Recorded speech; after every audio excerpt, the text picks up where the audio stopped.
Mr. David Licauco, abay tahas ang sinabing may ititigil na.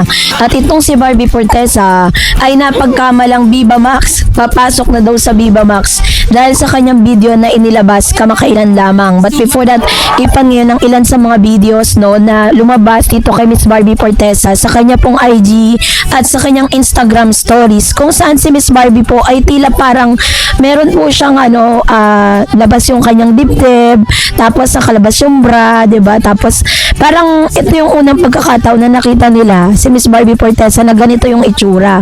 At napapagkamalan pa nga na lasing.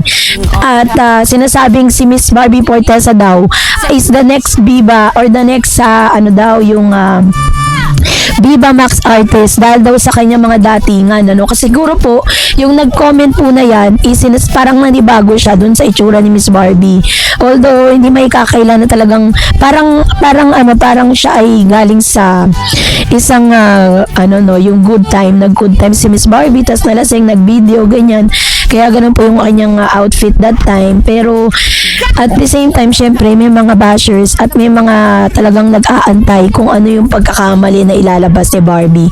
Pero according naman sa ilang mga netizen na parang may someone or something na namimiss si Barbie Fortesa habang ginagawa niya yun yung kanilang assessment, diba?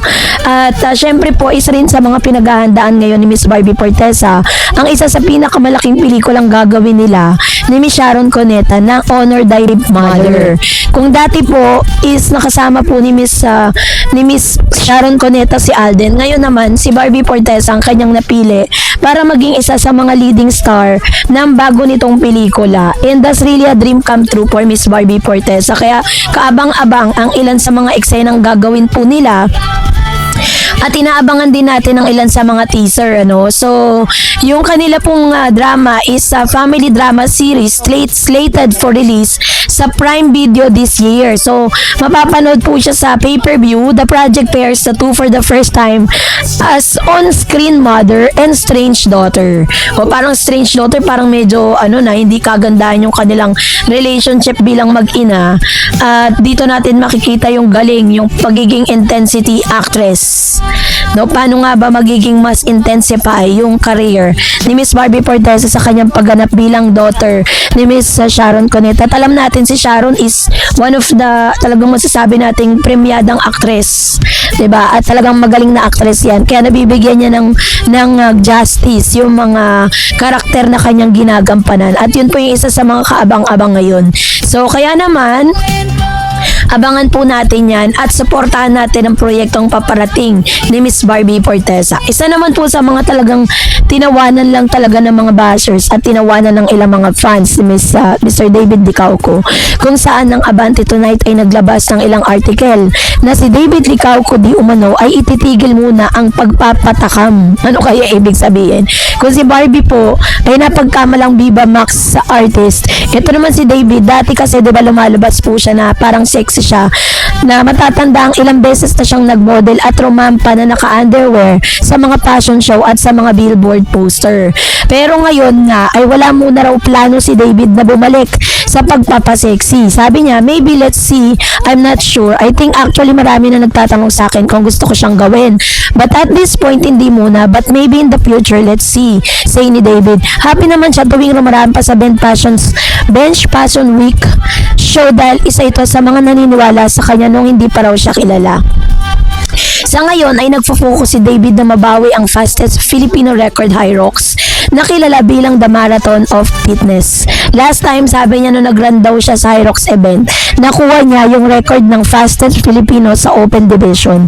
Pero na-break na siya week ago. So now, kakabook lang niya ng flight to Jakarta. So which means after his vacation from Vietnam, ang kanya pong laban ay gaganapin naman sa Jakarta. I wanna beat the record again, say ni David sa panayam sa kanya ng ABS-CBN. Pangarap niya na ma-represent ang Pilipinas sa Hyrox.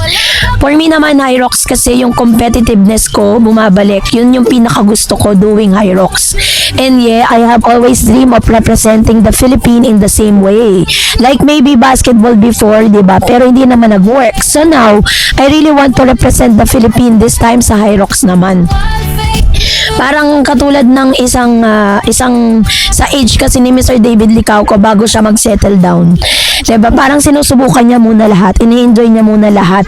Sinubukan niya maging isang basketball player, maging isang actor, ngayon naman bilang isang Hyrox player na talagang nangangailangan ng matinding pagpapractice, matinding focus at matinding disiplina sa pagkain. Dahil dito po talaga susukatin yung lakas ni Mr. David Licauco.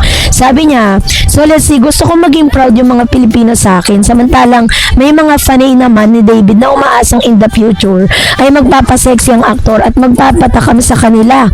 'Di ba? Kasi nga naman 'di ba parang dahil po sa sobrang pagte-train, sa sobra pong mga ginagawa ni Mr. David Licauco para po mapabuti yung kanyang yung pagpa-practice niya. Ang ganda po ng build ng katawan niya ngayon. Talagang kung dati sobrang nakilala kasi si David talaga sa pagpapasexy, 'di ba? Nagmo-model siyang naka-topless siya, 'di ba? So, talagang kitang-kita mo doon na pinaghirapan niya yung kanyang body that time. And this time, parang yun yung isa sa mga ititigil niya muna. Parang nire-reserve niya muna yung sarili niya sa mga ganung pagkakataon. Tapos, here it comes, si Miss Barbie Forteza naman ngayon.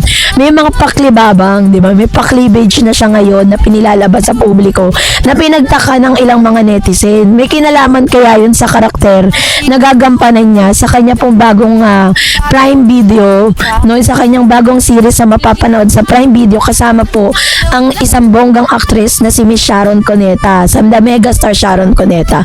So yun po yung ilan sa mga kaabang-abang na eksena na dapat nating abangan para ano kaya ang mga susunod na kabanata kay David at Barbie Forteza, since ang dami na pong nakakamiss sa kanilang dalawa. Pero yun nga, syempre aasahan natin na pagkatapos ng kanilang mga solo era, meron silang tinatawag na major comeback.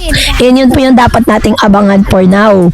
Pero sa ngayon, isuportahan muna natin sila sa mga ginagawa nila ngayon, sa mga proyekto na talaga namang pinagtutuunan nila ng pansin ngayon, pinagtutuunan nila ng attention ngayon, diba? So, salamat po sa panonood po ninyo at ano po ang inyong saloobin patungkol dito. Mag-comment kayo sa comment section. And that's it for today. For more videos and updates, please don't forget to like and subscribe, and please don't forget to follow my Facebook page, Dar Eds TV and Dar Eds channel. God bless everyone.